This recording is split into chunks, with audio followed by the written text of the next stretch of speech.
nous sommes réunis pour notre première du podcast Zéro. Donc je suis avec Céline Bonsoir. et Stéphane. Hello. Bonsoir Jean. Salut. Et du coup ce soir on a décidé de discuter d'un thème qui est le suivant, la différence de perception de la liberté d'expression en France ou aux États-Unis. Voilà, donc on va se baser, nous on s'est basé principalement sur l'intervention d'une avocate spécialisée dans les affaires vis-à-vis des États-Unis, Elisabeth Zoller, dont on a écouté un petit peu les propos et qui nous ont intéressés. Je vais vous mettre le lien d'ailleurs. Hop. Check.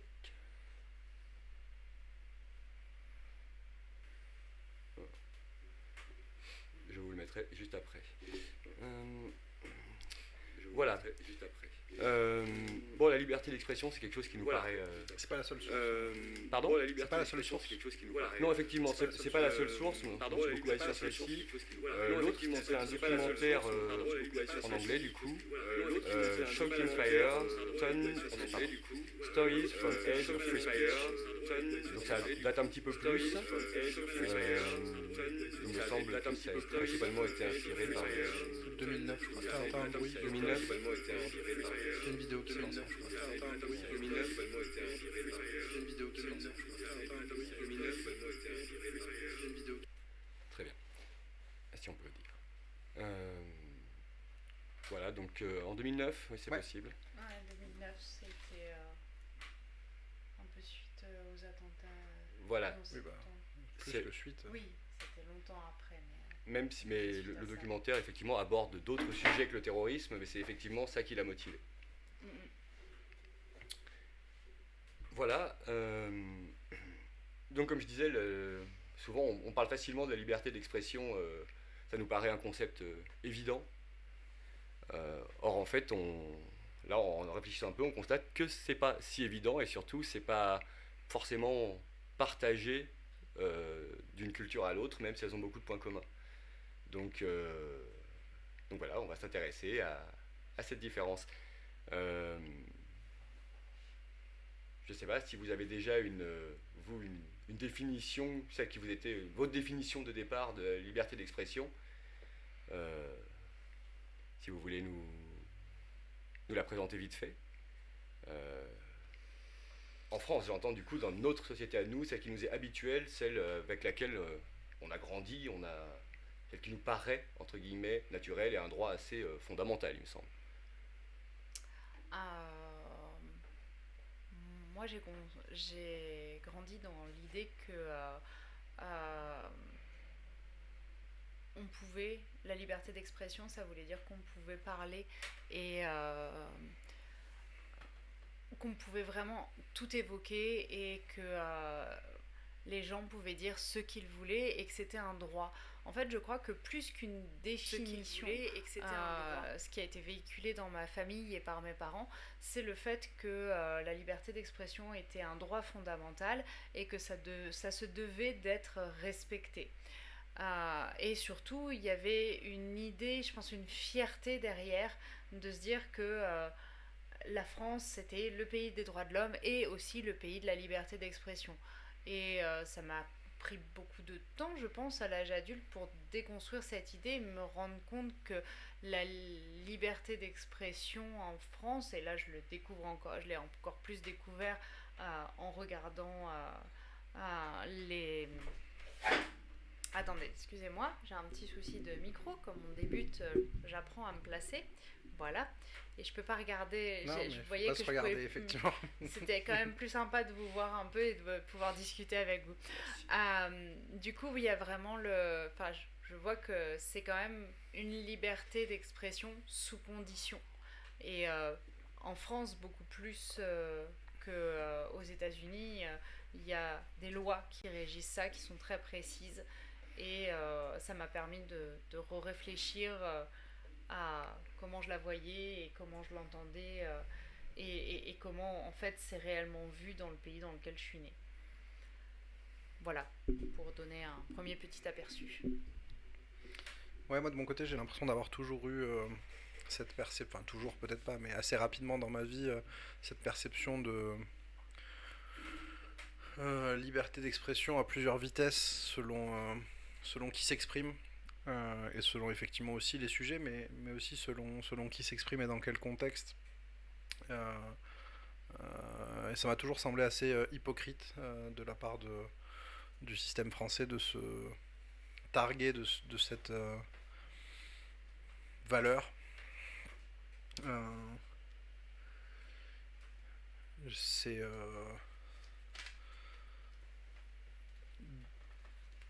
pour moi, ça, ouais, comme je disais, ça a vite été mis en relief de par la musique que j'écoutais. J'ai beaucoup écouté et j'écoute toujours beaucoup de rap français, et les rappeurs, ils ont collectionné les procès. Depuis que le rap existe, le rap est attaqué pour ses textes. Mais aussi, ne serait-ce que dans l'apprentissage de certains auteurs à l'école, on nous apprend aussi comment ont été reçus certains auteurs à leur époque. Je pense aussi à Gainsbourg quand il avait parodié ou repris la Marseillaise.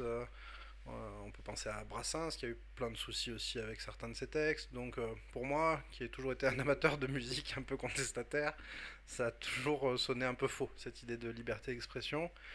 Et dans mon apprentissage de la culture américaine, en tout cas celle qui perce jusqu'à chez nous, j'ai toujours trouvé ça rafraîchissant de voir que, même si elle n'était pas totale, elle me semblait bien plus permissive, et, et surtout, elle me semblait à tout prix respecter les opinions personnelles. Qu'elles soient vraies, fausses, dangereuses, pas dangereuses, euh, malaisantes, nauséabondes, ou au contraire très naïves, peu importe.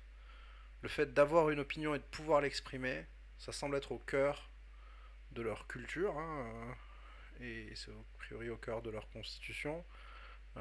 Et c'est vrai que c'est un des principaux trucs qui m'a fait m'intéresser à la culture américaine. Voilà. Effectivement, parce qu'il y a les habitudes et la loi. Ouais. C'est...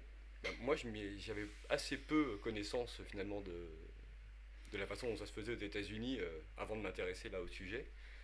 Et en ce qui me concerne, ça a plus été par les comiques, éventuellement, les spectacles d'humoristes, où il y avait vraiment des différences que je notais. Et... C'est vrai, c'est marqué aussi. C'est vrai que c'est marqué aussi. Ouais. Moi, j'ai beaucoup grandi avec le côté aux États-Unis, qu'est-ce qu'ils sont puritains. Et du coup, j'avais une image un peu à côté de la plaque de cette liberté d'expression qu'effectivement ils ont, même si elle n'est pas forcément représentée de la même façon que chez nous. Et pour le coup, dans notre cadre à nous, la liberté d'expression, j'ai toujours eu l'impression, pour ma part, que c'était un droit fondamental, sauf si. Ouais. Et du coup, pas vraiment un droit, une autorisation, une tolérance, voilà. Fin d'ado, je crois que la première chose qui m'a tiqué, c'est le fait d'entendre des gens dire que des personnes qui pouvaient avoir des idées extrémistes, type extrême droite ou racisme ou quoi que ce soit, devaient se taire parce que leurs idées n'étaient pas les bienvenues. Et je me souviens très bien que ça a été le début pour moi du moment où je me suis dit mais c'est pas logique, parce que si eux on leur interdit de parler, en fait nous aussi on devient un extrémisme, et on empêche des gens de s'exprimer, on empêche une population d'avoir quelque chose à elle en fait. Et je pouvais comprendre la logique de oulala, il faut pas que ça se répande, mais pas comme ça me semblait pas logique. C'est vraiment le premier truc qui m'a fait dire en fait c'est pas si tout blanc que ça la liberté d'expression en France. Il y a un peu le côté, tu as le droit de le penser, mais chut, si c'est dérangeant, chut. Oui, voilà. Ouais. Ouais. Ouais, ça, je comprends. Moi aussi, j'ai eu ça dans mon éducation, le côté on devrait interdire. Mais du coup, on s'érige en juge. Et bah, c'est pas notre rôle. Oui. On a du mal, je trouve, à accepter l'idée que nos idées à nous, puisqu'on se considère facilement comme bienveillants, nos idées à nous peuvent heurter personne, donc c'est logique qu'elles puissent s'exprimer. Les gens ont le droit de pas être d'accord, mais c'est normal de pouvoir les exprimer.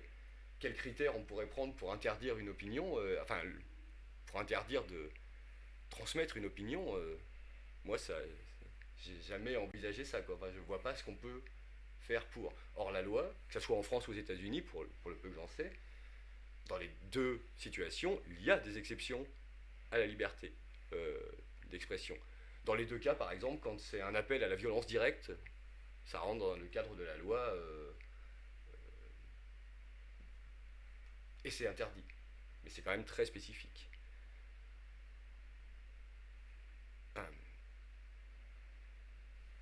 Un truc qui revient beaucoup, je vais peut-être orienter directement là-dessus, après on élargira un petit peu, mais qui revient beaucoup dans les documentaires, c'est la religion, le rapport qu'a la société à la religion.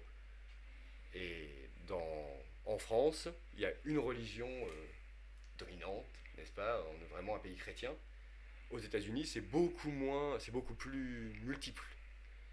Et j'ai l'impression que c'est vraiment un des fondements, la religion c'est un des fondements de nos sociétés, c'est difficile de le nier. Les États-Unis sont un pays plus jeune, etc.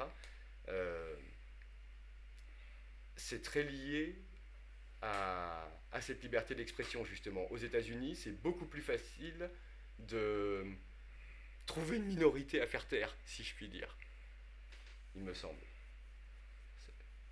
Je sais pas ce que tu veux dire par là. C'est pas clair? D'accord. Non. Ok. Je pense vraiment qu'il faut que par contre tu t'arrêtes de tourner ta tête à gauche à droite. On a réglé les micros pour là.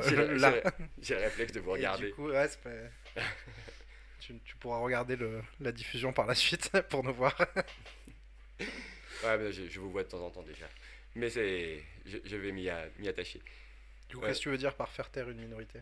Eh bien, j'ai l'impression qu'aux États-Unis, il y a eu beaucoup plus vite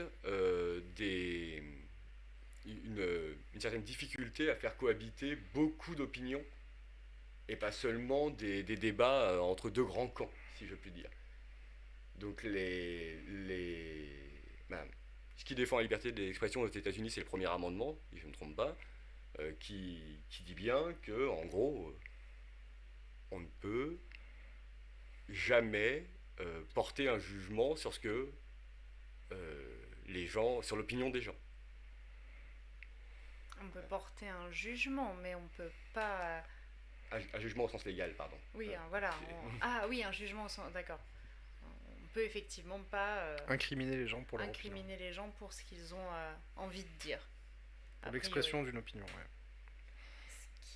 Ce qui est très différent de la France, qui, elle, vise à avoir des lois qui limitent les discours haineux et prônent une harmonie sociale.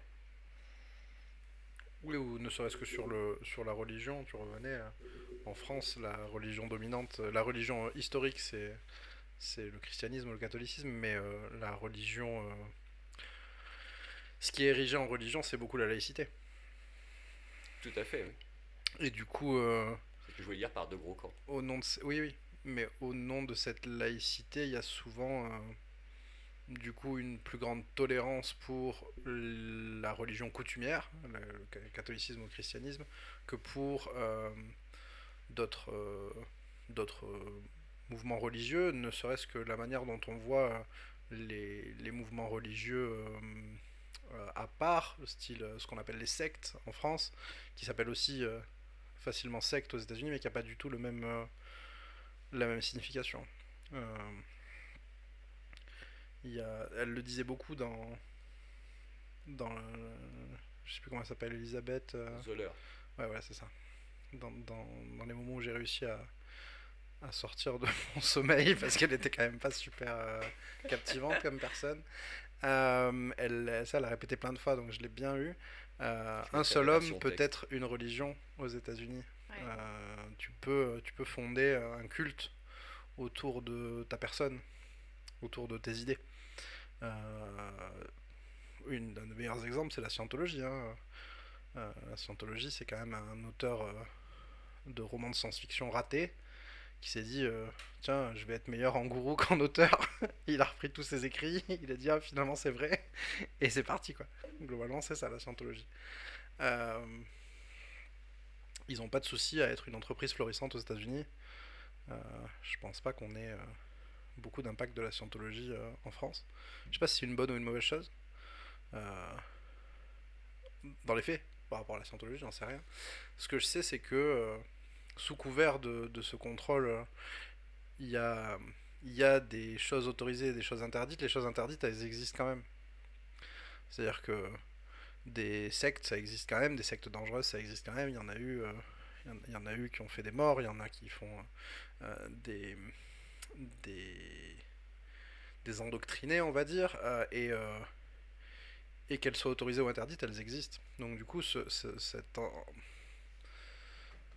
cette manière de faire française, je trouve, mène plus au fait que certains groupes se cachent et du coup n'existent pas au grand jour, donc du coup ne peuvent pas vraiment être combattus s'il fallait les combattre efficacement. Euh, c'est un peu la même, c'est un peu la même chose en termes de rien à voir avec la religion pour le coup, ou encore ça peut y avoir des liens, mais en termes de prévention sur les substances addictives type drogue. En France, on a une manière de faire qui interdit de présenter sous un jour positif l'utilisation de drogue. Que ce soit pour faire de la prévention ou pour chanter une chanson. Euh, le truc, c'est que bah, du coup, toute prévention, elle sonne moralisatrice quand tu peux pas faire la part des choses. Et on n'est plus dans les années 50, des effets positifs des drogues, il y en a plein, tu vois. On a des certitudes scientifiques aujourd'hui sur l'utilisation de produits psychotropes. On va arrêter d'utiliser le mot drogue qui est connoté, mais du coup, l'utilisation de produits psychotropes dans plein de domaines peut avoir plein de bénéfices. Au nom d'une certaine morale, la loi française interdit de les voir. Du coup, rend marginaux les gens qui soit sont renseignés, soit voudraient découvrir, soit sont aussi pris au piège des effets négatifs. Parce que du coup, tout discours qui tend à t'informer est par essence moralisateur puisqu'il ne veut voir qu'un côté de la pièce. Et donc, c'est très dur d'accrocher à un discours moralisateur, je trouve. C'est donc assez dommage pour moi, d'avoir cette manière de faire qui est qui enferme plutôt que ça ouvre qui ouvrirait le débat, quoi. Mais est-ce que tu as l'impression que c'est vraiment très différent? Alors peut-être pour les produits psychotropes c'est très différent aux États-Unis, je m'en rends pas compte parce que j'avoue que ben en fait la personne qui m'a le plus montré la différence entre justement cette liberté d'expression en France et aux États-Unis, c'est toi qui m'a beaucoup présenté un peu comment était vue la liberté d'expression aux États-Unis et effectivement je pense qu'il y a une grosse différence maintenant et qu'il y a beaucoup plus de possibilités de parler de tout et de confronter ses avis et même une volonté de parler de tout et de confronter ses avis.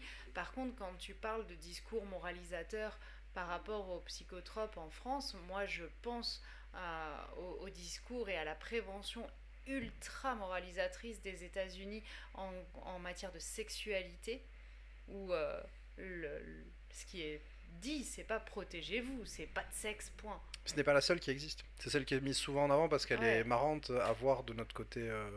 Parce que pour le coup, on est à l'opposé. C'est un truc sur lequel on est un peu plus libéré en règle générale Mhm. que les États-Unis, c'est ça. Mais c'est celle qui est mise en avant parce qu'elle est différente de la nôtre. Alors elle fait rire en France, mais Mhm. il y a les gens qui prennent l'abstinence. Et puis il y a aussi plein d'assauts et de gens qui sont dans l'explicite et qui vont prôner d'autres choses. Ils ont le droit d'exister. C'est C'est pas juste l'abstinence qui a le droit d'exister aux États-Unis. Ok, mais ouais, j'ai l'impression, enfin, ouais, de ce que j'ai entendu des reportages que j'ai pu voir, c'est quand même ce qui est. C'est les communautés religieuses les... qui poussent souvent, sur ça. Ouais, c'était ce qui avait l'air d'être le plus existant. C'est ce qui est le plus grand public. Mais ça n'empêche pas aux autres visions d'exister. Là, on parle d'une différence entre est-ce que c'est dominant par essence parce que c'est ce qui est partagé par le plus de monde, ou est-ce que c'est dominant par obligation parce que c'est le seul truc qui a le droit d'exister. En termes de drogue, en France, la morale, c'est le seul truc qui a le droit d'exister. Point. Si t'es... je me souviens plus du nom du groupe. Le groupe breton. Matmata. Si t'es Matmata et que tu chantes l'apologie, ouais. T'as pas le droit. T'as pas le droit. T'es hors la loi. Il me semble qu'ils ont eu des problèmes avec ça. Ils ont eu plus que des problèmes. Ils ont été interdits de chanter cette chanson. Ils ont eu un procès et interdit de chanter cette chanson. Et du coup, ça rend forcément le discours qui tendrait à voir du positif ou voir autre chose que du négatif dans l'utilisation de produits psychotropes interdit. Il n'y a pas de débat s'il y a un interdit. Tu veux dire que n'importe quel débat sur ce sujet devient de la provocation. Du coup. Oui, mais devient impossible. Il n'y a aucun politique qui, depuis moi que je suis né, il n'y a aucun politique qui a pu passer outre le côté moral des drogues parce que, voilà. Et je trouve que le jour est bien choisi. Je crois que j'ai vu un article tout à l'heure sur le fait que maintenant, en France, il venait de remanier la loi par rapport au permis de conduire et qu'il y avait maintenant une possibilité d'enlever immédiatement le permis de conduire à quelqu'un qui est pris sous l'emprise de stupéfiants. Je veux dire, l'alcool, ça bute, c'est reconnu mondialement comme étant le truc qui bute le plus de monde au volant, mais on continue à faire une distinction parce que t'as le droit de présenter l'alcool sous un jour positif en France, tu vois. C'est pas un souci. Du moment que t'as un cadre, il faut dire attention, buvez avec modération, tout ça, mais t'as le droit. Or, tu peux pas dire attention, bédave avec modération, tu vois, ou une ligne de coke, attends 4 heures avant de prendre le volant. Et les tests qui sont mis en place pour l'alcool, quand t'es pris d'alcool au volant, on mesure ton taux d'intoxication au moment où t'es attrapé. Dans le cas de toutes les drogues, on mesure si t'en as pris. C'est très variable la durée sur laquelle on mesure, tu vois. Dans le cas du cannabis, ça peut être 2 semaines avant et tu te fais quand même contrôler. On sait très bien que si t'as fumé un joint il y a 2 semaines, t'es plus sous l'emprise quand t'es en train de conduire, tu vois. Donc du coup, il y a vraiment ce 2 poids 2 mesures dans cette... Alors, je sais pas si c'est vraiment la liberté d'expression, mais si, sur le fait de les présenter et sur cette prévention qui du coup est empêchée par cette exception à la liberté d'expression qui... C'est un peu... oui, on a le droit de tout dire, mais il faut pas aller trop loin quand même, quoi. On a le droit de tout dire, mais pas avec n'importe qui, pas n'importe quand, pas n'importe comment, pas avec n'importe quel public. Et surtout, par contre, au niveau officiel, là, tout n'est pas autorisé. Mais même un médecin n'a pas le droit de présenter quelque chose de positif sur la drogue, tu vois. D'ailleurs, ça a rendu les études assez difficiles à faire en France sur justement l'utilisation des psychotropes. C'est très compliqué. Donc c'est un des aspects sur lequel je trouve on a... Pourtant, les États-Unis, c'est un des pays qui fait la guerre à la drogue depuis des années, tu vois. Ça l'empêche pas d'avoir cette schizophrénie, tu vois, où tu peux dire ce que tu veux, et l'État, lui, ça l'arrange plus de faire la guerre au narcotrafic, ok, soit. Mais le citoyen qui a envie d'avoir une opinion sur ça, ou l'association qui a envie d'avoir une opinion sur ça, elle peut. Ça ouvre le débat. Selon moi, c'est ce qui me plaît dans la manière américaine de faire, c'est que au lieu que les idées marginales soient ghettoisées, elles sont présentées. Viens et parle. Et je trouve que ça crée une société dans laquelle, au lieu de se regarder de loin, chacun dans son petit coin, même si on n'est pas d'accord, c'est dans la culture de se parler. Ouais. Exprimer ses idées, c'est tu peux incendier un mec parce que t'es pas d'accord avec son idée, mais tu vas jamais trouver ça intolérable qu'il l'exprime. Je trouve que ça diminue la peur au bout du compte. Ouais. parce que les gens ont plus l'habitude d'entendre des points de vue divergents des leurs, des points de vue nouveaux, des points de vue qui peuvent être extrêmes, et du coup, comme prenons l'exemple de parents qui sortiraient avec leurs enfants, comme ils peuvent entendre tout et n'importe quoi dans la rue, je pense qu'il y a un côté d'éducation et de responsabilisation à se prendre en charge et ne pas vivre dans un monde de bisounours, en fait, où tout serait cadré pour que ce soit justement, effectivement, comme c'était expliqué en France, harmonieux. De dire ok voilà, tu vois, il y a des gens qui pensent comme ça, il y a des gens qui pensent comme ça, et c'est pas pour ça qu'il faut les écouter, ou ils ont le droit de s'exprimer aussi, mais nous on n'est pas d'accord avec eux, etc. Et il y a plutôt une idée, et moi c'est ce que j'y vois, ça me donne plutôt cette impression d'essayer d'aller vers une prise de conscience, une émancipation d'une pensée automatique et basique, pour réfléchir autrement et se construire un vrai état de pensée. Après, effectivement, je pense que ça peut laisser la liberté à chacun. Je trouve que c'est assez difficile de trouver la nuance entre que tout puisse être dit n'importe quand, n'importe comment, à n'importe qui, dans n'importe quelle circonstance, et qui du coup, et sans derrière qu'il y ait de discussion et de réflexion, et en même temps brider le discours et faire des tabous, parce que là clairement ce qu'il y a en France, c'est qu'il y a des tabous qui sont faits autour de certains sujets, et la psychologue que je suis sait que faire des tabous sur des sujets, c'est pas bon, ça marche pas bien du tout pour la psyché, c'est pas une bonne idée. Du coup, tu veux dire que notre système français incite plus à une vision un peu manichéenne. Il y a ce qui est bien, pas bien, ce qui est pas bien, on n'a pas le droit de le dire, ce qui est bien, au contraire, il faut. Alors qu'aux États-Unis, il y aurait plus la nécessité de se faire son propre avis, de comparer plus d'avis à comparer, et pour faire son propre choix. Alors effectivement, de ce que j'ai vu, la société française va essayer de gommer les différences entre guillemets, et donc d'aplanir les choses et de faire de lisser et de donner une vision harmonieuse d'une société harmonieuse, quitte à faire taire des personnes sur des critères complètement abstraits, comme tu as pu le montrer, Stéphane, avec les rappeurs que tu as pu toi suivre à l'adolescence et qui n'avaient pas le droit à la parole, parce que ayant une parole différente de celle qui était habituelle, et que donc ça forcément ça te met des œillères si tu ne croises jamais dans ta vie la couleur bleue, tu sais pas qu'elle existe, point. Et tu peux pas réfléchir dessus, tu peux pas savoir si tu la trouves jolie, tu peux pas savoir si tu la trouves belle, tu peux pas et ainsi de suite. Du coup, forcément, ça réduit les possibles, ça réduit l'éducation, et surtout, moi j'y vois aussi un côté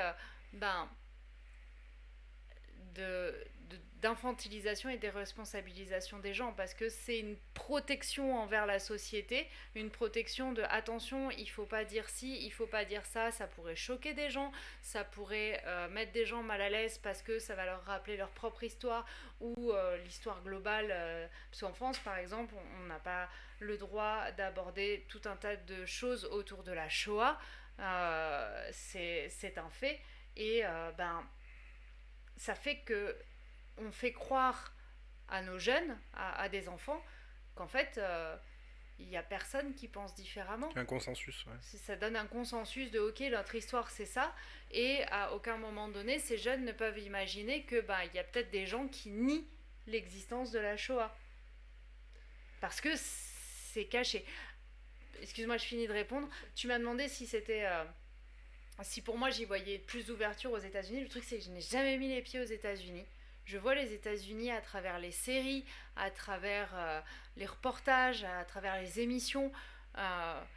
ça me donne une impression de plus d'ouverture et ça me donne une impression d'élévation culturelle à ce niveau-là, pas à tous les niveaux, puisqu'a priori ils sont pas capables de placer un pays en Europe, mais c'est pas, voilà, c'est à ce niveau-là, ça me donne l'impression que du coup ils sont plus parés dans la vie à voir les différences entre les gens, à admettre les différences entre les gens et pas à tomber des nues quand ils tombent face à quelqu'un qui a des idées radicalement différentes des leurs. C'est une impression. Mais ça semble logique par rapport à leur manière de fonctionner. Ils ont moins de difficultés à exprimer une opinion aussi, et à se faire une opinion sur des choses. Euh, les mouvements platistes, donc ceux qui croient que la Terre est plate, ils ont pas de problème pour exprimer ça. C'est une opinion qui va à l'encontre de plein de sources écrites, de plein de choses qui font fonctionner le monde aujourd'hui, peu importe, ils peuvent exister. Du coup, je trouve que c'est une... On pourrait en rire et s'en moquer en disant bah ouais, si c'est ça que ça donne, à quoi ça sert de laisser la parole aux gens, mais en vrai, moi je trouve que c'est une force en fait d'arriver à être autant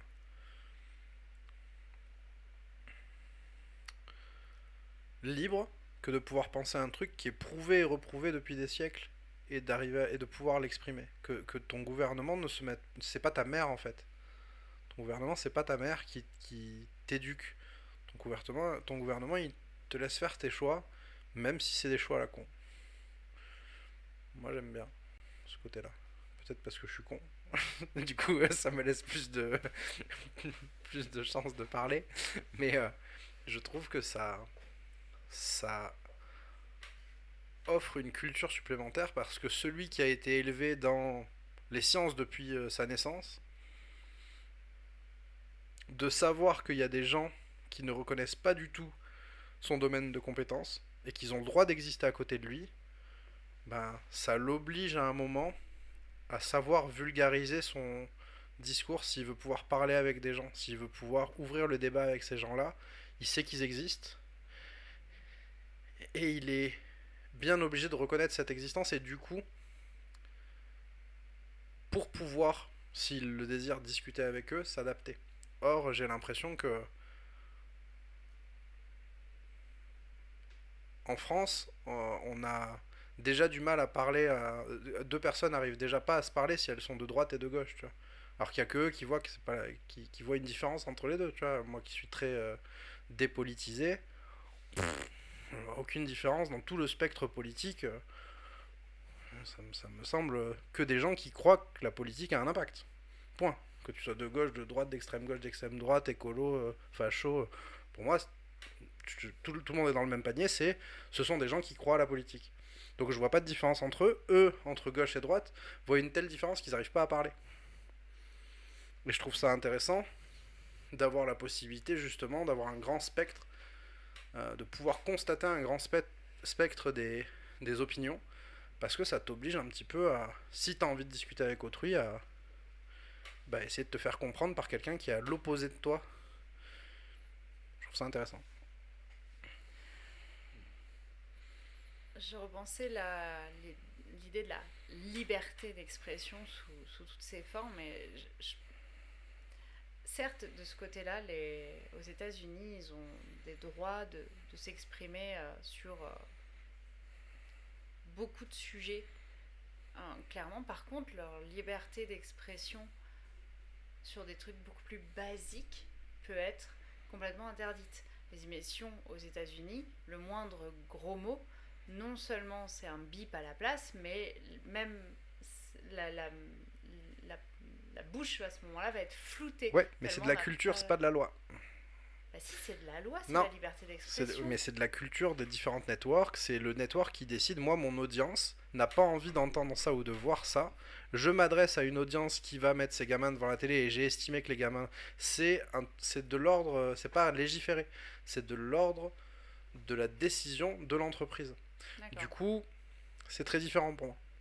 Ils ont à ce niveau-là une logique hyper puritaine, notamment aussi au travers de voir un saint ou ce genre de choses, c'est inenvisageable. Alors que, ben, voilà quoi. Et c'est là, je reprends ce qu'on avait noté un peu par rapport à avant, la liberté d'expression s'arrête aux États-Unis. Il y a donc si tu fais un discours qui contient des menaces directes, discours violent avec menaces directes, là, tu peux être jugé là-dessus, et des discours obscènes. Du coup, il y a vraiment ce côté puritain qui est là, qui reste comme si on avait libéré toute l'expression, sauf ça. Ouais, Ça, il faut pas y forcément, il y a forcément, il y a aucun système qui est parfait. Jean, tu voulais dire? Non, c'est intéressant parce que tu rebondissais sur quelque chose auquel je pensais là, me demander si la liberté de parler de tout, d'exprimer son opinion sur tout est plus accessible aux États-Unis. Est-ce que ça incite plus à l'autocensure pour des raisons, par exemple, commerciales? Si ton public, tu penses que les gros mots vont le faire, si tu es à la télé par exemple, et que tu penses que ton public va réagir de manière négative aux gros mots, tu évites de les... Je pense que c'est le cas. On peut le voir sur. C'est intéressant. YouTube, c'est ni la France ni les États-Unis. Enfin, c'est un peu les États-Unis du coup, mais quand un YouTuber français décide de mal prononcer un mot ou de ne pas le sous-titrer parce que il a peur que l'algorithme l'identifie et du coup n'en fasse pas la promotion, c'est de l'autocensure pour plaire aux annonceurs ou à son... C'est pas en rapport avec le public et c'est pas en rapport avec la loi, c'est en rapport avec tes choix personnels en tant que diffuseur sur une plateforme. Donc oui, je pense qu'il y a une autocensure qui se met en place et je pense que c'est le cas là, dans le cas des émissions de télé qui censurent des gros mots ou l'affaire du sein de... C'était Maria Carey pendant le Super Bowl, je crois. Oui, il me semble. Janet Jackson, pas Mariah Carey. Ah, exact. Qui du coup fait qu'il n'y a plus rien en direct, mais en léger différé sur toutes les chaînes américaines depuis le Boobgate. Oui, mais c'est avant tout une autocensure parce que il faut décrocher des contrats publicitaires, il faut... la plupart du temps c'est ça et pas une loi qui vient faire ça, parce que dans le même temps tu as des chaînes qui sont dédiées aux comiques de stand-up, et en stand-up les mecs ils se lâchent, tu vois. Il y a pas selon les comiques il peut y avoir une autocensure parce qu'il va chercher son public ou il va faire de quelque chose qui va être diffusé dans une plage de grande écoute ou sur une certaine chaîne. Il y a aussi plein d'endroits où il n'y a pas de censure. Mais du coup, ça montre bien que même si la loi permet une liberté au niveau de l'expression qui est grande et riche, il y a toujours les annonceurs, enfin, il y a toujours quand même une vision sociétale mainstream de ce qu'il est bon de dire et pas bon bien de sûr, dire, mais ça c'est bon de montrer, pas bon de montrer. Du coup, ce que je veux dire c'est la culture. Ouais, mais du coup, ça montre que malgré une plus grande ouverture d'esprit, en toute logique, la culture a aussi créé ses tabous. Ouais, de la même façon qu'en France. Pas forcément les mêmes, mais de la même façon. Mais quand tu choisis ce que tu regardes, tu sais quelle grille de tabous tu vas avoir.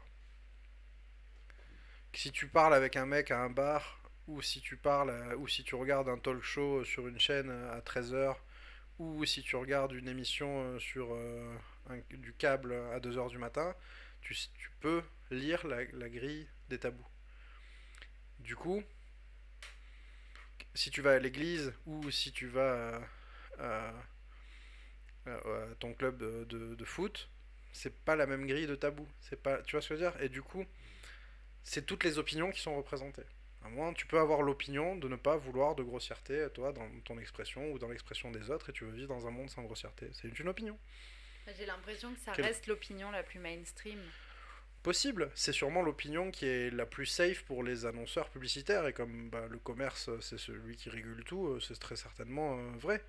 Ça empêche que les autres opinions peuvent coexister à côté. Ce que je trouve intéressant, c'est que même dans un système qui te donne une plus grande liberté, ben, ça, c'est pas pour ça que si en France on avait une plus grande liberté, t'aurais pas des discours négationnistes aux 13h tous les jours, tu vois.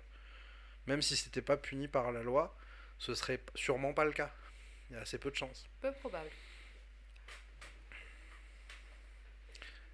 Mais du coup, Dieudonné, il aurait peut-être le droit encore de faire des spectacles. Parce que, par exemple, on parlait de comiques tout à l'heure, il y a des comiques, notamment lui, qui ont été complètement interdits de tout. Le mec, pour se produire, il faut qu'il s'autoproduise en ayant soit acheté son théâtre, soit en faisant des trucs où il te dit où il va jouer 1 heure avant le spectacle parce que tu t'es inscrit, quoi. Globalement, c'est sa manière de faire maintenant. Soit dans son théâtre, soit en te prévenant à l'arrache sur un parking et ramène ta chaise, quoi. Donc, ah, pour pas finir en procès. Et du coup, je trouve que c'est plus dangereux, ça, que de vivre dans une société qui a l'air un peu aseptisée parce qu'au final tout le monde s'auto-censure un peu ou fait attention à ce qu'il dit, parce que si tu cherches un peu, t'as droit aussi à d'autres discours. Alors que là, à Dieudonné, il faut chercher plus qu'un peu. Pour y avoir accès, il faut connaître son existence. Enfin, quelqu'un qui est né il y a 10 ans ou 15 ans, de l'existence de Dieudonné, tu vois, il l'a pas connu à l'époque où il était bankable et où il passait sur toutes les télés du monde, parce que c'est quand même ça, la télé française, il y a été Dieudonné à la télé française, jusqu'au moment où il y a plus été du tout et nulle part, quoi. Du coup, aujourd'hui, tu peux pas apprendre son existence par hasard, quoi. Ça me choque. Qu'on soit d'accord avec lui ou pas, ça me choque. Est-ce que c'est ça que la censure, du coup, l'absence de liberté d'expression, cherche à ce que on ne puisse plus tomber par hasard sur quelqu'un qui professe des idées? Il me semble que c'est le but de la loi française, ouais. Oui, le but c'est de les faire taire, clairement. C'est effectivement faire en sorte qu'il n'ait pas de pouvoir, en fait. Il y a vraiment une logique, j'ai l'impression, dans l'idée des droits de l'homme et de la liberté d'expression, que la liberté d'expression est un pouvoir. Et que donc, ce pouvoir doit quand même être réfléchi et octroyé seulement aux bien-pensants, selon ce que la société a décidé d'être comme étant bien-pensant. Parce qu'il ne faut pas donner de pouvoir à des personnes qui penseraient mal, qui auraient des mouvements qui pourraient inciter à la haine, qui auraient des mouvements qui pourraient inciter à la violence, qui auraient des mouvements qui pourraient... mais du coup, on se rend bien compte au fur et à mesure que ce qui nous semblait au départ, il vaut mieux pas que ceux qui incitent à la haine, à la violence s'expriment, ça devient de plus en plus large, en fait. Il y a plus de mesures par rapport à ça. Et du coup, on en vient à décider qu'un rappeur qui dit qu'il en a marre et qu'il a envie de tout faire péter, c'est un discours d'incitation à la violence. Par exemple, aux États-Unis, il me semble qu'un discours ne peut pas être censuré parce qu'il est haineux. En revanche, il peut éventuellement, si c'est un appel à la haine. Ouais, c'est ça. Appel à la violence. À la violence, du coup, ouais. Mais c'est quand même, effectivement, intéressant. Est-ce que, j'étais en train de me demander, du coup, avec ce que tu disais, est-ce que le fait que c'est quand même deux nations, on va dire, qui n'ont pas la même histoire, les États-Unis n'ont jamais été envahis, par exemple. C'est pas le cas de la France. C'est un pays très jeune, puisque finalement les occupants actuels sont les descendants d'immigrés et pas les natifs, enfin, pour la majeure partie en tout cas. Ça doit quand même avoir une influence. Du coup, est-ce que les États-Unis se sont bâtis d'une certaine façon avec aussi l'expérience d'autres nations, mais c'est un pays neuf. Du coup, je suppose ça a modifié un peu la perception initiale de ce qu'il faudrait faire. De cette liberté. Je veux dire, les États-Unis, l'idée de liberté aux États-Unis, c'est quand même toujours mis en avant. Liberté d'entreprendre, liberté justement de parole, liberté. La liberté, c'est quelque chose de difficile à définir. Il y a des règles aux États-Unis. C'est pas le chaos, c'est pas une anarchie. Non, du tout, ouais. Clairement pas, non. Du coup, c'est intéressant parce que c'est facilement comme ça que ça nous est présenté, je trouve, en France. Le côté, Oui, ouais, mais si on laisse tout le monde dire n'importe ouais. quoi, là où on va. Ouais, c'est pas systématiquement les limites que met la loi française sont présentées comme ça. Hmm. Si on les mettait pas, t'imagines le bordel que ce serait. Dans toutes les différences avec les États-Unis, c'est beaucoup comme ça que c'est présenté, quoi. Ouais. Euh, Je cherche, parce que tu as parlé euh, du lien avec le fait que la France ait été envahie plusieurs fois, et j'arrive pas à faire le lien. Juste, Que- c'est une que- des que- différences entre les deux oui, pays. Ouais. c'est une différence entre les deux pays, j'entends, mais qu'est-ce qui pourrait faire que... Parce que à un moment donné, peut-être les envahisseurs ont tenu des propos différents, et que du coup, on veut Ah, pas je, qu'ils je l'aient. pense pas qu'il disait qu'il y a un lien direct, il parlait juste du fait que c'était deux pays avec des histoires différentes et Je- ça faisait partie de leurs différences. Oui, oui, j'entends tout à fait, mais du coup, je cherchais si justement il pouvait y avoir un lien autre, qui soit de l'ordre de nous faire envahir plein de fois, ça nous a rendu frileux. Ouais, par exemple, tu parlais des difficultés qu'on pouvait rencontrer en abordant des sujets autour de la Shoah. Oui, oui, Est-ce que- oui, mais on a été envahis pendant la Shoah, mais on a surtout été. Ah ben j'ai perdu le mot, c'est bien ça. Ça Coopérant. montre à quel point Censure. j'ai pas voilà, c'est l'autocensure quoi. Mon cerveau veut même pas le dire. Coopérant. Collabo. Il y a une partie de la France qui certes Oui, la majorité de la France a été collabo quoi. coopérante avec les nazis. Ouais. Voilà. Donc Mais c'est pas ça qu'on apprend globalement. On apprend la résistance. on Donc apprend les deux. c'est- On apprend les deux. Ouais, on apprend beaucoup plus la résistance que ce qu'on apprend la collaboration. Tu vois. Ouais. La collaboration, c'est le vilain Pétain. Oui. Tu vois, il est présenté comme le mec qui était pas sympa, qui a tendu le cul, et le gentil De Gaulle qui a remis les Français tels qu'ils devaient l'être. Mais pendant que ces deux personnages existent, il y a tout le reste de la France, et la résistance, c'était un mouvement clandestin. Ouais. À l'époque de la résistance, les résistants, c'était des terroristes Oui, oui. Et pour la France. et c'était une époque où la C'est pas liberté comme ça qu'on nous les d'expression. présente. Oui, voilà. Mais donc du coup, je pense que effectivement les lois sur la liberté d'expression, notamment sur l'interdiction du négationnisme et tout, c'est avant tout parce qu'on sait qu'on a été plus collabo que résistant, tu vois, et que y a une volonté de dire non mais maintenant c'est fini, vous inquiétez pas, nous on n'est plus collabo. D'ailleurs, on n'a même pas le droit de remettre en cause ce qui s'est passé. C'est une sorte de montrer patte blanche, comme en Allemagne où ils ont eu une censure phénoménale sur plein de choses qui sont, je suis pas allemand donc j'en sais rien, mais qui semblent être de l'extérieur. On porte le poids de notre passé, il faut faire amende honorable sur les horreurs qu'on a perpétrées ou que nos ancêtres ont perpétrées. Du coup, on va en faire trop maintenant, tu vois. L'exemple que j'ai en tête, c'est les censures sur les jeux vidéo. En Europe, ça a été parmi les plus gros censeurs dans les différents jeux vidéo de plein de trucs différents, quoi. Bien sûr, des trucs liés au nazisme. Je me souviens sur Wolfenstein, ils avaient. Tu pouvais pas avoir. Enfin, pour que le jeu sorte, il fallait pas qu'il y ait de drapeau nazi, il fallait pas qu'il y ait de machin et tout. Ça s'est calmé un peu maintenant, je crois, parce que ça commence à faire un temps, mais pendant plein de temps, les éditeurs de jeux vidéo, ils ont dû refaire beaucoup de leurs ressources de jeu pour pouvoir sortir leurs jeux en Allemagne, voire censurer complètement des passages entiers, des choses comme ça, où il y avait trop de sang, trop de violence, trop de plein de trucs. Ça semblait un peu à l'Allemagne qui disait non, mais nous maintenant on est gentils, tu vois. Il faut plus qu'il y ait des trucs violents chez nous, quoi. Oui, mais pourtant les États-Unis, ils ont eu la guerre de sécession et ils ont eu l'esclavagisme et ils n'empêchent pas a priori de parler d'esclavage. Non. Ils ont pas choisi la même. Enfin, ils ont eu. J'ai pas dit que nous on l'avait pas eu. Hein.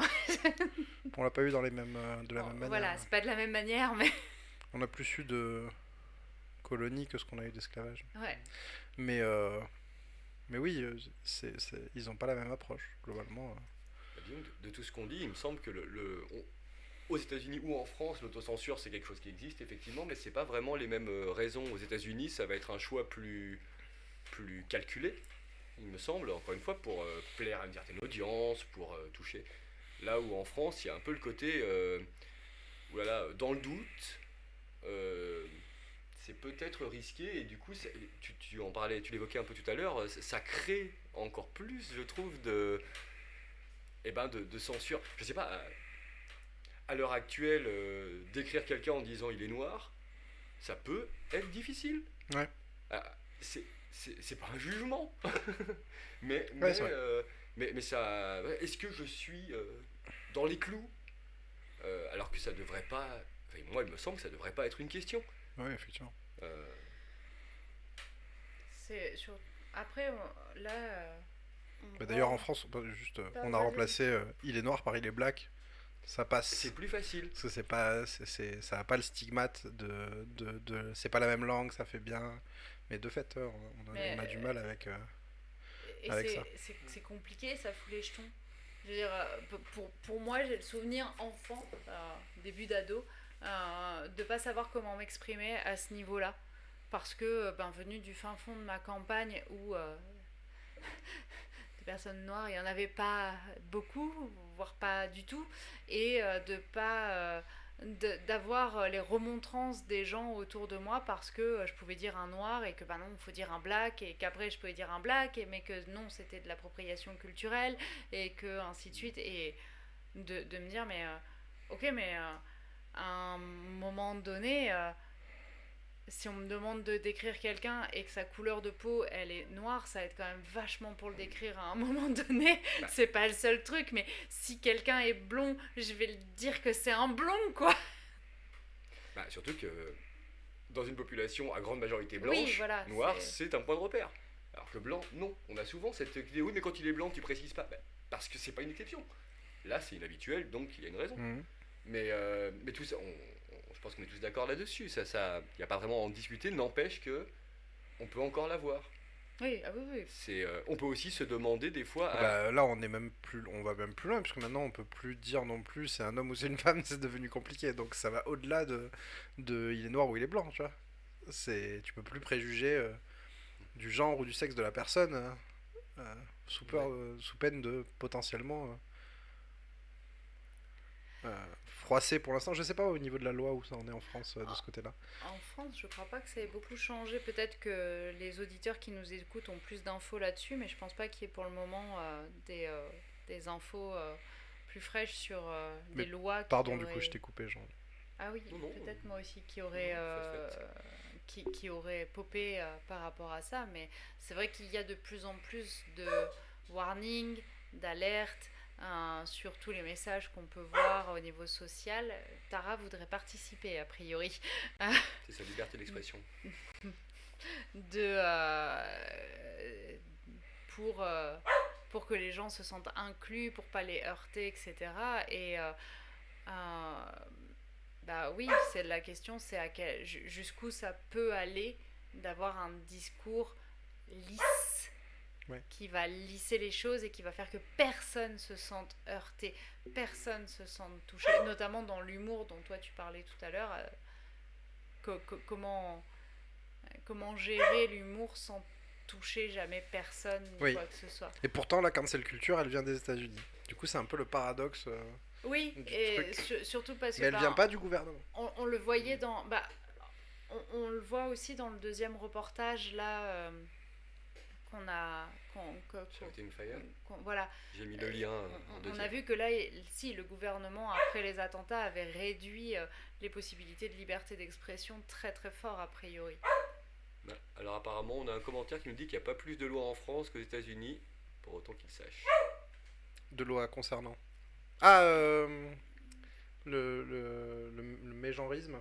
Ouais. Mégenrisme, tout à fait. J'arrive, je vais faire taire le chien. Un coup de fusil. Parce que c'est un chien noir. désolé. C'est tout à fait objectif. Donc on était en train de parler des possibilités d'humour. Et je n'ai rien dit qui soit contraire à la réalité. C'est un chien noir. Mais t'as dit c'est parce que c'est. C'est vrai. Hmm. Ça induit des choses quand même. Mais si ça vous avait pas fait rire, je suis navré. Non, non, pas vraiment. Non, non, non, mais je suis désolé pour vous. Ouais.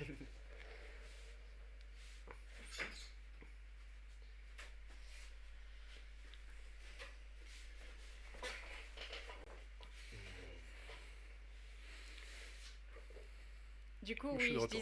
disais sur le deuxième reportage, on a vu que quand même, a priori, cette liberté d'expression se réduisait aux États-Unis depuis notamment 2009, environ, grosso modo.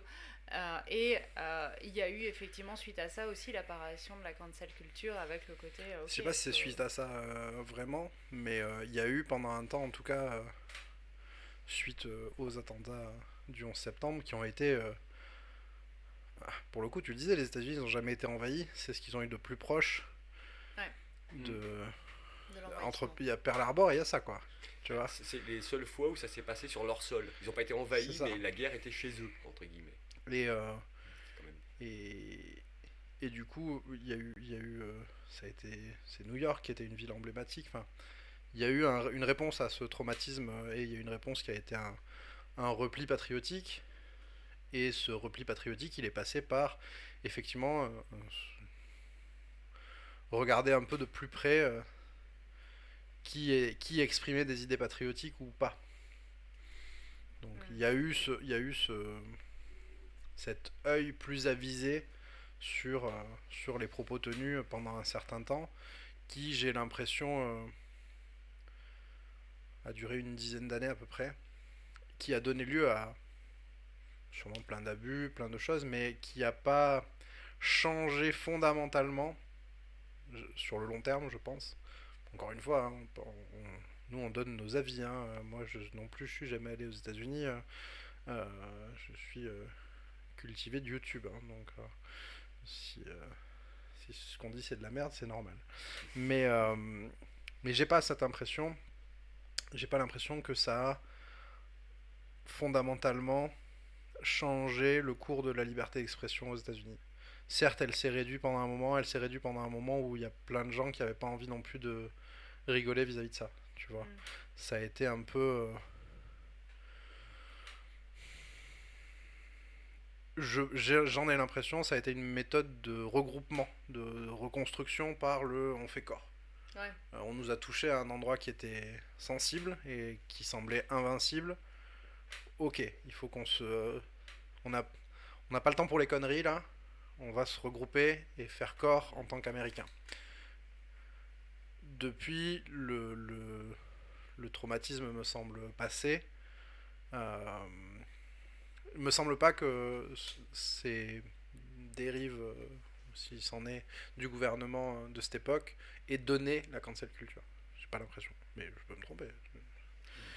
J'ai l'impression que la cancel culture, elle vient plus d'une nouvelle génération qui a peut-être issue de parents qui ont été traumatisés par le 11 septembre, qui maintenant manque de repères en tant qu'Américains ou rejette les repères en tant qu'Américains, peut-être du coup dû à ce regroupement qu'il y a eu pendant quelques années. Hein. C'est pas impossible, mais c'est pas un lien direct pour moi parce que c'est pas les mêmes personnes. Oui, je voulais pas dire ça a donné la cancel culture. J'ai Ok. dit plus la cancel culture, ça crée de moins en moins de. La cancel culture, elle est pas gouvernementale. Non, on est tout à fait d'accord, effectivement. Elle est Mais avant tout estudiantine. c'est pour ça que les deux pouvoirs, pour moi, pouvaient s'entremêler sans être de la même origine et sans être les mêmes pouvoirs. Ouais, mais c'est quand même différent quand t'as un gouvernement qui réduit tes droits Oui, ou quand on est tout à fait c'est d'accord. les gens eux-mêmes qui s'autorisent plus à dire des choses ou à reconnaître des choses. Et tu m'avais pas dit qu'il y avait un pays qui avait commencé justement à faire voter des lois, ou alors c'était des États peut-être Il y a des. Alors, des lois comment? des lois vis-à-vis du mégenrisme ou ce genre de choses. Je ne sais pas. Je sais qu'il y a des États qui ont fait aussi l'inverse, donc c'est Oui. possible. Après, là-bas, du fait que ça se divise en États et qu'ils ont un peu. Ils ont pas mal. Quand je parle de gouvernement, je parle gouvernement général. Donc, Oui, je il prends me pas en semble compte que tu les m'avais. États Pardon. qui ont leur propre. Il n'y a pas de mot d'ordre général. Peu de changement sur, Wow. sur ce qu'on doit faire ou pas. Je pense pas. Ou alors c'était au Canada. c'est possible. Le Canada est a tendance à être un peu en avance sur la culture bisounours. Ouais. Mais moi, là, le souci que. Enfin, pour moi, c'est vraiment quelque chose qui. Pour revenir à cette histoire de cancel culture, c'est vraiment. Il y a vraiment une volonté au départ pour des personnes qui étaient. Je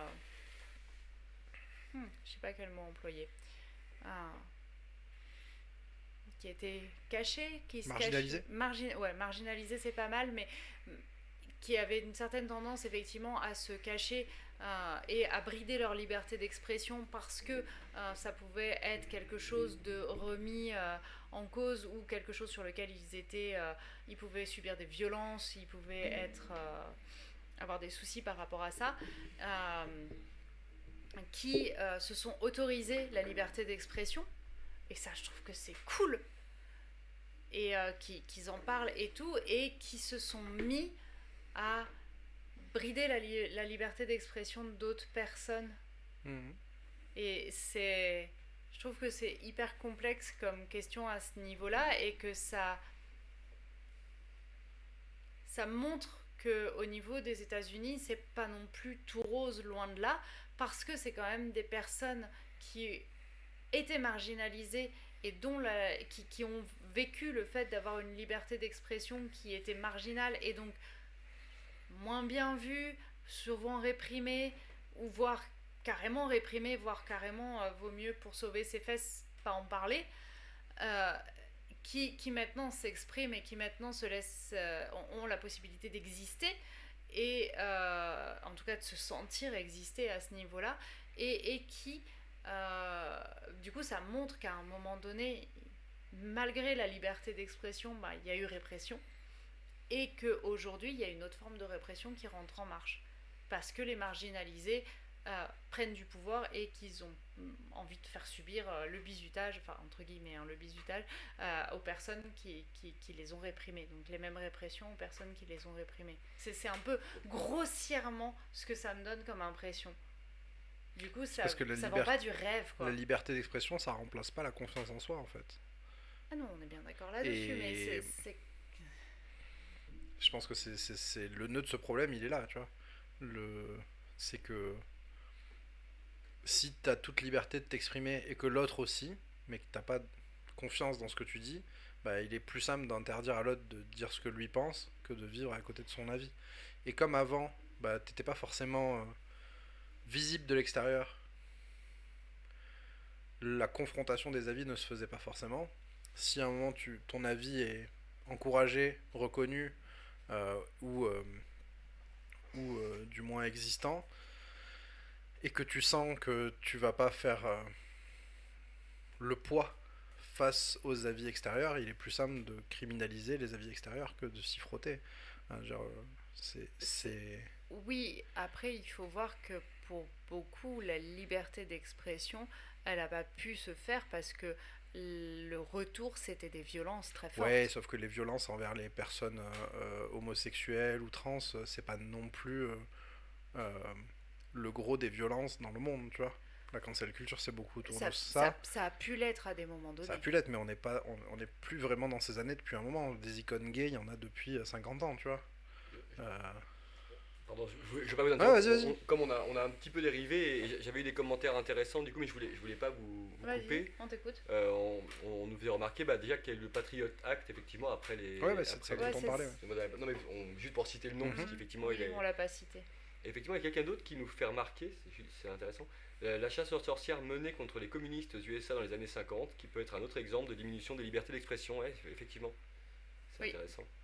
C'est vrai que le communisme aux États-Unis, effectivement, là pour le coup, il y a eu une sorte de. C'était une idée qui, je suppose, je ne suis pas du tout expert dans la matière, mais qui pouvait faire trembler un peu le fondement du pays, et où il y a eu beaucoup plus de répression pour le coup, et un durcissement des règles et une diminution de la liberté. Du coup, ça et le Patriot Act, ça amène vraiment l'impression de ok pour la liberté d'expression entre nous, mais on fait tous corps face à un ennemi commun à un moment donné. Ouais, il y a cette idée, elle est assez forte aux États-Unis, hein, de faire corps. Et du coup, si t'es cet ennemi commun, c'est pas bon pour toi. Il y a une différence entre la gestion locale et la gestion mondiale au niveau américain, tu vois. Entre ce qu'on est entre nous, effectivement, comme tu dis, à l'intérieur des limites du pays, et Ouais. comment on raisonne sur le monde. Et là, le, l'opposition au communisme, euh, c'était une opposition avant tout envers la Russie. Enfin, l'URSS, du coup.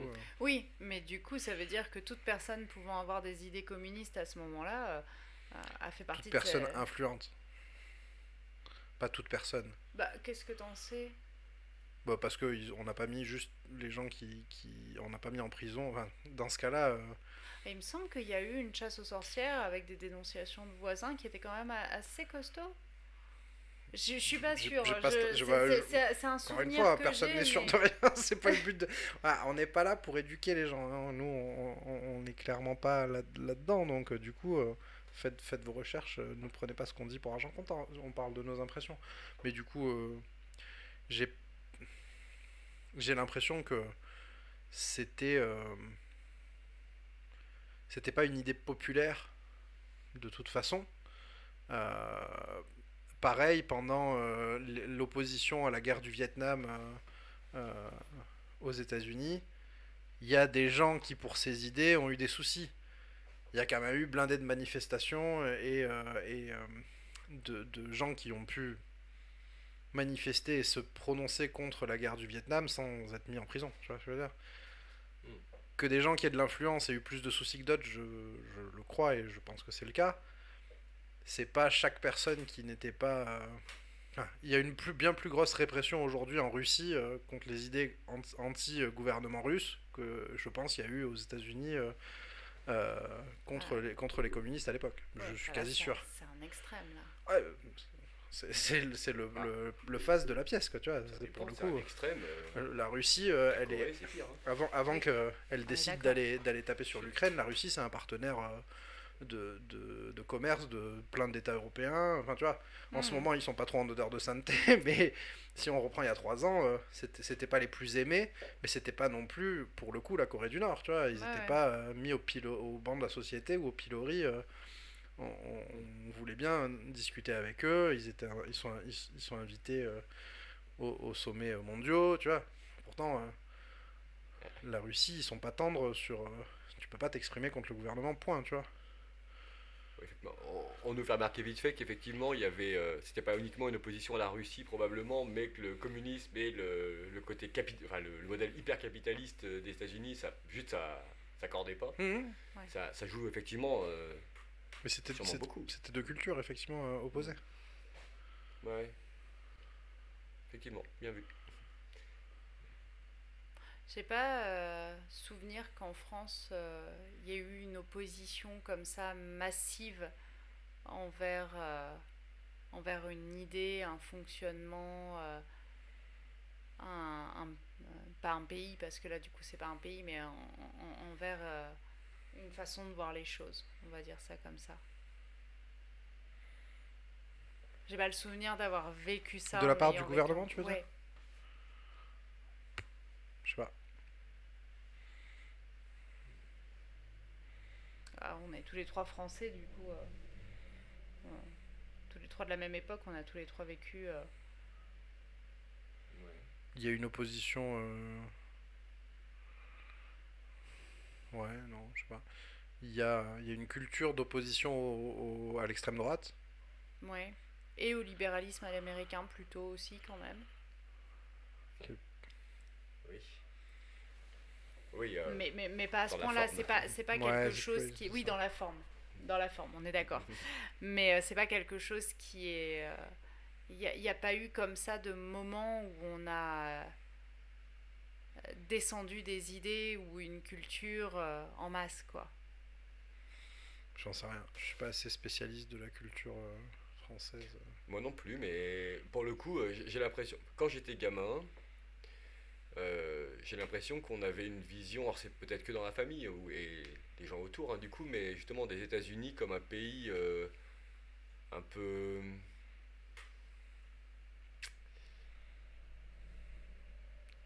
simpliste, c'est pas le mot que je cherche, je trouve pas mieux. Où, où justement il y avait assez peu de contrôle, un petit peu laxiste, et où c'était des idées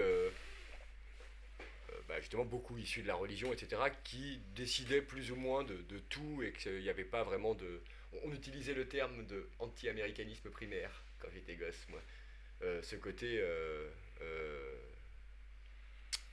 c'est justement sans contrôle, c'est trop facile de tout laisser dire, et puis après de s'étonner que y avait beaucoup de mélange, hein, on est d'accord. Et que Ouais, bah moi c'est l'image qu'on m'a toujours donnée des États-Unis, pas spécialement dans ma famille, mais globalement, mais-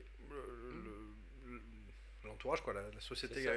autour de Et laquelle j'étais m'a toujours semblé regarder les États-Unis vu d'en haut, regarder le. avec un peu de mépris, Ouais, clairement. Mm. Ouais. Ouais. Alors que, ouais. Hein, les tueries dans les écoles, c'est globalement bien fait pour leur gueule, tu vois. Parce que ils Bah, sont cons à distribuer des armes à n'importe qui, tu vois, ah les, ben, ce genre de choses ont été juste, semblé logique pour la plupart de mes contemporains, quoi. oui, moi, alors justement, là, c'est intéressant parce que les tueries dans les écoles, moi, il y avait vraiment un côté, ah bah voilà, à laisser dire les gens n'importe quoi, à les laisser se faire endoctriner par n'importe qui en les laissant. Enfin, il y avait vraiment un côté, trop de liberté d'expression égale ça. Ouais. Ce qui est rigolo quand on sait que les gens qui ont plutôt perpétré les tueries, c'est pas spécialement des gens qui s'exprimaient beaucoup. C'est des gens qui se sont exprimés fort d'un coup. Mm. Mais vraiment, Oui, c'est des asociaux. c'était C'est pas pas des dans gens cette, qui participaient au débat. c'est pas dans cette idée-là. C'est dans l'idée, c'est des gens qui étaient poreux aux idées et ils ont, Ah ouais. comme il n'y a pas de Mais frein c'est aux pas le idées, cas on pour le leur coup. a, Parce que non, c'est jamais des tueries idéologiques, tu vois. non, Les globalement, tueries dans les écoles, c'est pas du tout des tueries idéologiques. C'est des gens qui juste se sont fait rejeter la plupart du temps et décident d'un coup de rejeter en masse. Des fois, il peut y avoir un soupçon de la dernière idée qui a touché la personne, mais globalement, c'est ça. Tiens, un des trucs qu'on n'a pas en France, c'est les clubs de débat, ouais, globalement. c'est vrai. C'est vrai que le Par les débat, séries, on voit que c'est un truc qui arrive, enfin aux États-Unis, qui existe fort, peu importe l'âge, même assez jeune, je dirais, à l'adolescence, il y a ce genre de choses, et dans les universités, etc. C'est quelque chose qu'on n'a pas du tout en France. non, c'est même quelque chose qui est quasi fui. Ouais. Souvent, ça va bien de débattre avec des gens qui peuvent avoir des idées similaires à toi, sinon ça peut être compliqué Et si je ne m'abuse, et dans ça un peut club faire de peur. débat, tu ne choisis pas ton sujet, c'est-à-dire qu'on te donne un sujet et tu le défends. Ouais. Point. En plus, c'est vraiment. Moi, je l'ai fait un petit peu, gamin, au théâtre. Mhm. Pas, mais du coup, c'était un truc particulier, parce que tu faisais pas partie de l'option théâtre, on Ouais. était 7, tu n'y avais pas accès. Hein. Euh, et c'est vraiment intéressant de voir que quand tu défends un moi, je me suis pris au jeu, ça m'a amusé, honnêtement. Et quand tu défends un point de vue qui n'est pas le tien, et ben en fait, tu t'interroges beaucoup plus. Ça pousse vraiment à se dire, attends, du coup, vu qu'il faut que je trouve des arguments, et ben au début, on part un peu dans l'idée, je trouve des arguments parce que c'est le but du jeu. Et puis, une fois qu'on les a sous les yeux, effectivement, ils sont intéressants. Mais justement, cette peur un peu qu'on peut avoir de se retrouver manipulé, à mes yeux, à moi, elle est absurde. On est sans cesse Oui. manipulé, tout le temps, partout. Ouais. Et s'il n'y a personne pour le faire sur nous, on le fait nous-mêmes. Donc, la peur de la manipulation, c'est vraiment un terme qui est tristement... enfin, il a une mauvaise réputation, si je peux dire, alors que c'est aberrant. C'est quelque chose qu'on veut pas admettre, globalement. Donc, Oui. du coup, On veut se croire inébranlable et c'est quand même très naïf. Mais c'est pour ça que il y a un côté déresponsabilisation totale de tout face au fait de cadrer la liberté d'expression à ce qui est lisse, ce qui est autorisé, ce Mhm. qui va permettre une harmonie, etc. Comme si on gommait du discours euh, les choses qui peuvent nous faire peur ou les choses qui peuvent être mal vues ou tout ce qu'on estime être des mauvaises pensées, entre guillemets, des mauvais points de vue, pouf, ça ne va plus exister, les gens ne vont plus les voir. Euh, Comme si, à l'heure actuelle, ça va de pair avec l'idée de supprimer les œuvres qui ont pu être créées au fil du temps, dans lesquelles on montre une image de la femme qui est La cancel culture, du coup. ouais, voilà, qui est vraiment lien qui est prôné là par le féminisme beaucoup, comme si on arrête de faire ça, c'est bon, il y aura plus de machos sur terre. Mais d'où en fait? C'est une vision simpliste des choses, quoi. Oui, c'est Mais du coup, très manichéen pour le dans coup. une société qui encourage pas le débat, tu peux avoir qu'une vision simpliste des choses, tu vois. Si tu donnes pas aux gens les armes pour asseoir leur propre opinion, écouter celle des autres, eh ben, il faut que tu leur fournisses des opinions prémâchées pour qu'ils puissent les entendre et les répéter en slogan, en faire des pancartes faciles, tu vois. Ça va beaucoup avec l'idée qu'il y a la bonne réponse parmi Ouais. des tonnes de réponses. Mhm. C'est rassurant, mais faux. Alors, c'est rassurant dans une certaine mesure. Moi, j'ai beaucoup, je le vois beaucoup en entretien avec mes patients, de voir des gens qui sont pas du tout rassurés par ça. Enfin, qui étaient au départ rassurés par ça. Beaucoup de nanas qui ont été fort, fort rassurées par ça, qui sont rentrées dans un moule d'un féminisme mainstream, on va dire, en se disant déconstruite, etc. Et puis qui d'un coup se retrouvent dans des situations où c'est plus tenable en fait. Parce que bien penser, ça peut pas correspondre. Bien penser le féminisme, bien être féministe, ça peut pas correspondre à une réalité des choses qui est pas manichéenne et où il y a tellement plus de nuances et tellement plus de cas par cas et tellement plus de réflexion que du coup elles se retrouvent dans des situations, ça devient hautement stressant. Oui, trop de contradictions. Oui. Parce que trop de contradictions, trop de paradoxes, pas de bonne solution. Pas de solution tout court. Ouais.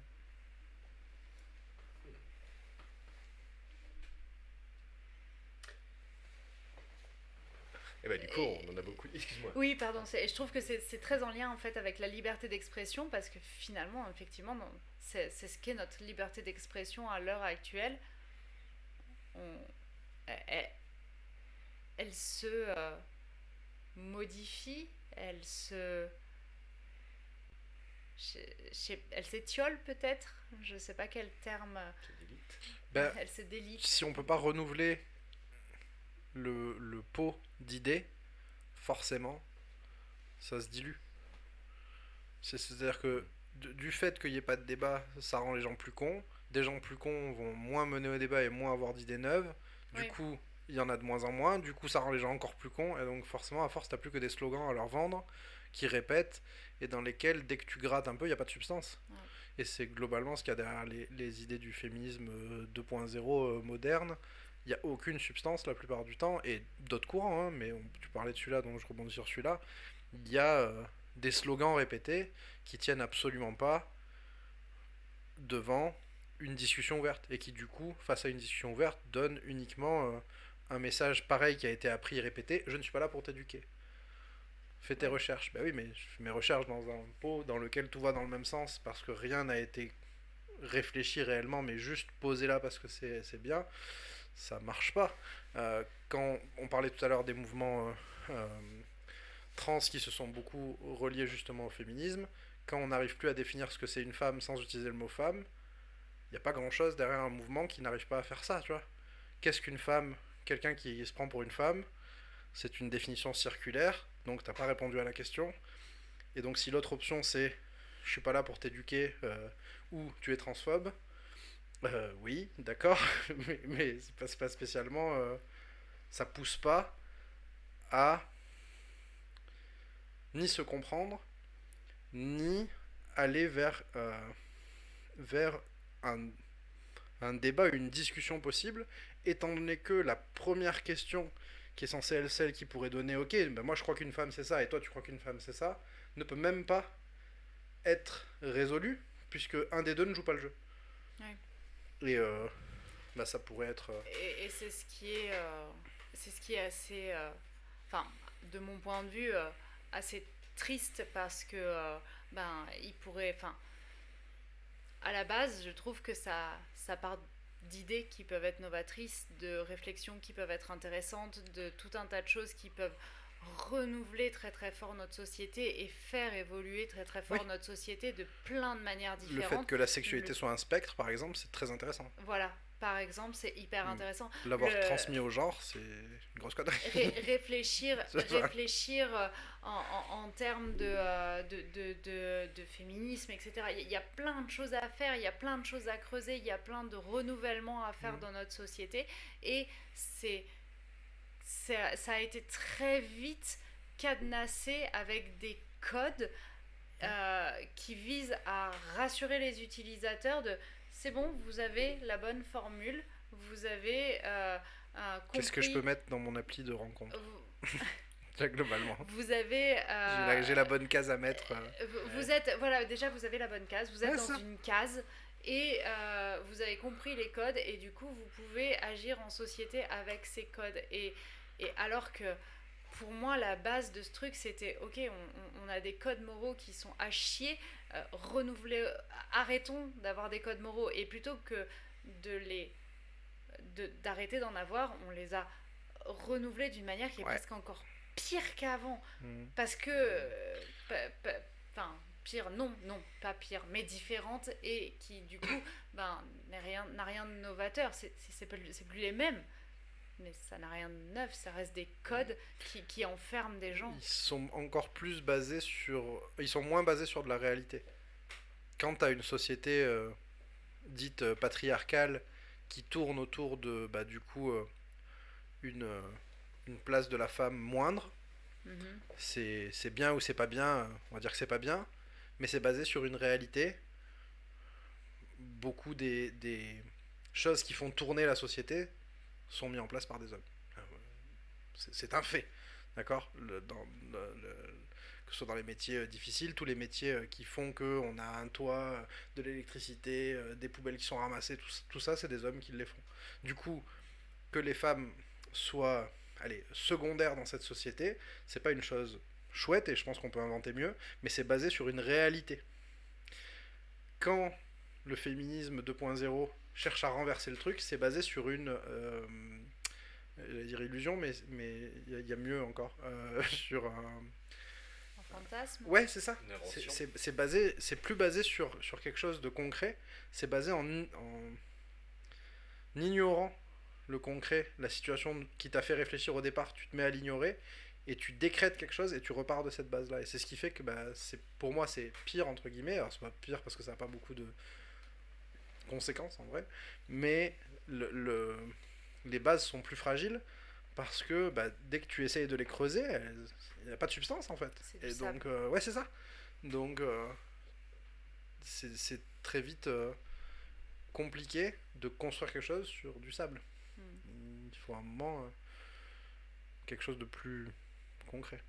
Je ne vais pas nuire à votre liberté d'expression, mais on s'est un peu écarté du sujet. C'est pas faux. Mais... Pour rapprocher ça du sujet, c'est vraiment pour moi une liberté d'expression 2.0 très codifiée avec des nouveaux codes et qui va vers ce modèle français qui vise à vider, pardon, qui vise à harmoniser les choses et à fluidifier les choses et à lisser les choses, tout le discours pour avec, je suppose, comme idée au départ, de se dire, si tout le monde va dans le même sens, on va améliorer la société. Le truc, c'est que je pense pas que ça puisse fonctionner et que là, surtout, ça met les gens soit dans des paradoxes de fous qui leur font péter des câbles, soit dans une déresponsabilisation absolue de réflexion parce que ils suivent les codes et s'ils suivent les codes, je ne vois pas pourquoi ils seraient emmerdés à un moment donné. Et du coup, réflexion zéro et neurones atrophiés. Mais après, on va peut-être, parce que même si c'est passionnant, le temps passe, mais un dernier truc qui comme je vous ai pas mal écouté, un truc vraiment qui ressort, c'est on imagine, en France en tout cas, très vite, ne pas être d'accord, c'est être fâché. Et je trouve que nos politiciens plutôt, ont vraiment mis cette image, je dirais dans la télé, principalement en tout cas pour moi, vraiment deux politiciens qui discutent, ils discutent pas, ils se battent, ils s'affrontent. Ils s'opposent Voilà, et il y a forcément l'un des deux, enfin chacun tendant à voulant prouver qu'il a la vérité. Mais en fait, ils discutent pas, du coup. Et du coup, c'est forcément que ça s'est transmis aussi beaucoup à la population, ce côté on s'oppose et on discute pas. C'est vrai. C'est vrai, et c'est quelque chose qui fait souvent peur, le conflit, la confrontation, comme si, si on n'avait pas le même avis, c'était forcément effectivement un problème, alors que les gens sont capables de voir que travailler en équipe, c'est ajouter les spécificités et le côté unique de chacun pour avoir plus d'idées, pour avoir une solution plus créative, pour s'émuler. Mais pour s'émuler à un moment donné, faut pas être toujours d'accord, sinon ça marche pas en fait. Oui, effectivement. Oui, je viens de lire un commentaire qui disait que dès lors qu'un mouvement se dit progressiste, il souhaite changer l'état des choses. Oui, mais c'est rare les mouvements qui se disent pas progressistes. Nous, on est régressistes. Non, mais il y a eu des mouvements qui tendaient à... comment s'appelle ce groupe ? J'ai oublié le nom. Qui étaient entrés en croisade contre Gutenberg et son imprimerie et toute cette horreur maintenant il n'y avait plus de respect pour le travail des moines, etc. Il y a toujours eu des groupes qui voulaient aller juste vers l'arrière. Ouais. Pour le coup, pour autant, je ne suis pas historien, mais j'ai l'impression que ce n'est pas des groupes qui ont atteint leurs objectifs. Non. Des groupes qui ont fait dévier un peu la ligne qu'une société semblait suivre, ouais. Mais revenir en arrière, j'ai pas l'impression que ça soit vraiment arrivé. C'est quelque chose qui n'arrive pas, effectivement. C'est justement le concept de déconstruction, nous dit-il, notamment pour le patriarcat. Oui, je comprends pas la remarque. Je l'ai lu tel quel. C'est maintenant ou c'était il y a quelques minutes ? Oui, juste là. Ouais. D'accord. Je ne sais pas exactement.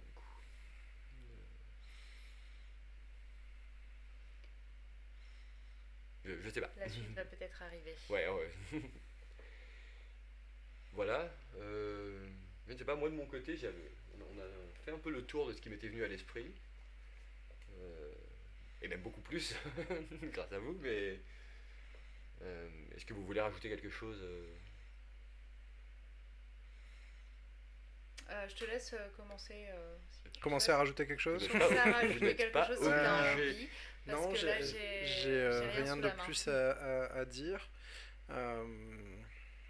Sûrement beaucoup d'aspects qu'on n'a pas... On a déjà dit pas mal de conneries. Oui. Est-ce qu'on peut en dire plus ? Oui. Oui, on peut, mais ça fait 1h30, donc voilà, je me disais on pourrait garder un peu de conneries pour la prochaine fois. Je sais pas s'il y a du neuf sur le patriarcat. Je peux lancer un truc que j'aime bien, qui est que c'est pas possible qu'on vive dans une société patriarcale vu qu'on est tous issus et éduqués par des femmes. C'est les femmes qui créent 100% des humains sur Terre. C'est donc forcément pas une société patriarcale. Mais c'est pas je vous le laisse, c'est pas dans le débat. Oui, mais c'est pour ça, c'est un petit mot de la fin pour énerver tout le monde. Ouais, et on va pas en parler. T'as décidé que notre podcast il disparaissait dès le premier épisode. Mais justement, non, on a le droit d'exprimer cette avis. Nous, on est basé sur le fait que notre podcast, il va, au lieu de se contenter de discuter de manière consensuelle de sujets qui existent, on va donner nos avis de connards qui ont plus de chances de faire réagir les autres connards. Du coup, voilà. Du coup, je pense pas que ce soit nuisible pour nous et notre existence, étant donné que peu importe la plateforme sur laquelle on se diffuse, on n'a pas vraiment ni de contrat avec ces plateformes, ni de contrat publicitaire pour le moment, mais suivez-nous en masse pour qu'on puisse être sponsorisé par plein de capitalistes. Moi, ça m'intéresse. On sera peut-être censuré, ça sera la gloire. Et si on est obligé d'aller faire ça dans un paradis comment on dit un paradis fiscal, mais pas fiscal du coup, d'idées. Tu vois, on n'a pas le droit de dire ce qu'on dit en France, est-ce qu'on peut aller le faire à un endroit où on a le droit de le dire? Tant mieux, hein, nous on s'exporte, y a pas de souci. Du moment que vous payez le billet d'avion, on ira. On peut dire absolument ce qu'on veut. L'Atlantide, je sais pas. L'Atlantide avec On n'a pas la vérifié. Lune. On n'a pas vérifié. Ah bah la Lune, c'est pas sûr. Voilà, donc non, j'ai pas vraiment de mot de la fin. Enfin, si, voilà. Enfin, Ok, moi mon mot de la fin sera que encore une fois les choses sont plus complexes qu'elles en ont l'air. J'ai l'impression que la liberté d'expression évolue, change, se modifie, que les barrières culturelles entre les pays commencent aussi un peu à s'étioler. Ça, les États-Unis s'exportent beaucoup plus maintenant et que ça va tendre à évoluer et qu'il n'y a rien qui est tout rose au final. Enfin, il n'y a pas un endroit où il y a je crois que je pourrais avoir des discours, moi qui parle beaucoup de sexualité, qui pourraient être classés obscènes aux États-Unis très régulièrement. J'aurais eu probablement beaucoup plus de problèmes aux États-Unis avec mes discours. Sur YouTube, on suit la chaîne de Eat Squat Cum. Ouais. C'est une américaine. Elle existe, tu vois. Oui, c'est vrai. Pour le coup, elle a pas du tout un discours ni policé, ni rien du tout. Elle te parle de plaisir, de comment te faire jouir, de comment te faire éjaculer. Tu vois, elle existe. Elle est américaine, elle existe. Elle a son créneau. Ses sponsors, ils sont sûrement pas providés par YouTube, mais ils doivent exister. Elle a créé son truc sans barrière. C'est possible. Elle a son podcast, elle a pu faire son beurre avec son discours très pro-sexualité, peu importe comment elle existe. Ouais. Moi je suis un peu plus dérangée par le côté, effectivement, dont on parlait tout à l'heure, à un moment donné, faire front face au reste qui ont pu survenir avec la chasse aux sorcières pendant contre le communisme et le Patriot Act et tout. C'est des choses qui me posent aussi souci. Mais voilà, pour moi, il n'y a pas de formule toute faite. Par contre, il y a là, de plus en plus, à mes yeux, ou peut-être que c'est parce que je le vois plus, une envie de lisser les choses et de codifier les choses qui, moi, me dérangent beaucoup. Mais c'est mon avis et j'ai peur que ça détruise nos cerveaux plutôt que de les élever. D'accord. Je tiens à préciser qu'au moins un tiers de notre auditoire, de notre audience est d'accord avec toi. D'accord. Et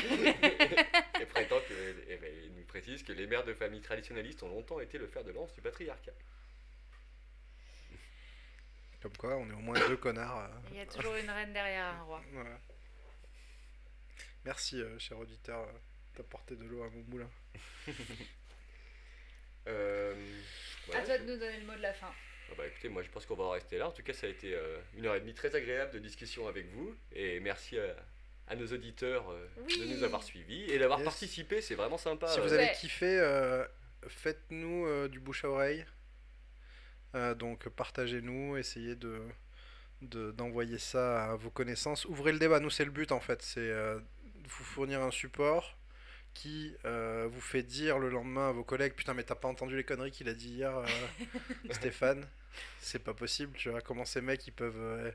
Moi, ça me donne envie de prendre un micro et d'aller dire: tant mieux, tu vois, tant mieux. Moi j'attends que ça, c'est qu'on ait des gens qui aient envie de s'exprimer sur base de ce qu'on fait. C'est pour ça aussi qu'on a choisi ce premier sujet sur la liberté d'expression, parce que nous c'est aussi notre manière de prendre notre liberté d'expression, de venir sans forcément grande connaissance. Alors on n'est pas non plus complètement des abrutis, hein, mais voilà, on n'apporte pas des connaissances académiques très fortes, pour ma part en tout cas. D'autres autour de la table en ont un peu plus, mais on vient parler de nos croyances, de nos avis, sans pudeur. Et notre but c'est aussi que vous puissiez vous dire: mon avis il a le droit d'être exprimé à côté, et c'est chouette, c'est pour ça que c'est ouvert, c'est pour ça que on s'intéresse aussi à ce que vous dites. Donc soyez nos évangélistes, allez porter la bonne parole de la connerie il plus loin. D'accord avec toi. C'est moi qui ai mal interprété. Ah. Bah c'est pas grave. Eh bah, t'as bien raison d'avoir ton avis. C'est très bien. Mais c'est cool de nous avoir écoutés, Ouais, merci carrément. beaucoup. Et d'avoir participé. Et d'avoir Ouais. participé, ça c'est trop bien. Oui, parce que C'est exactement ce qu'on veut. je vous ai pas tout transmis, des fois j'ai regroupé un petit peu, etc. Mais c'était vraiment cool. Bah, à la prochaine fois Et alors. bah ouais, avec plaisir. Yes. Merci beaucoup. Merci à tous. À plus. Plus.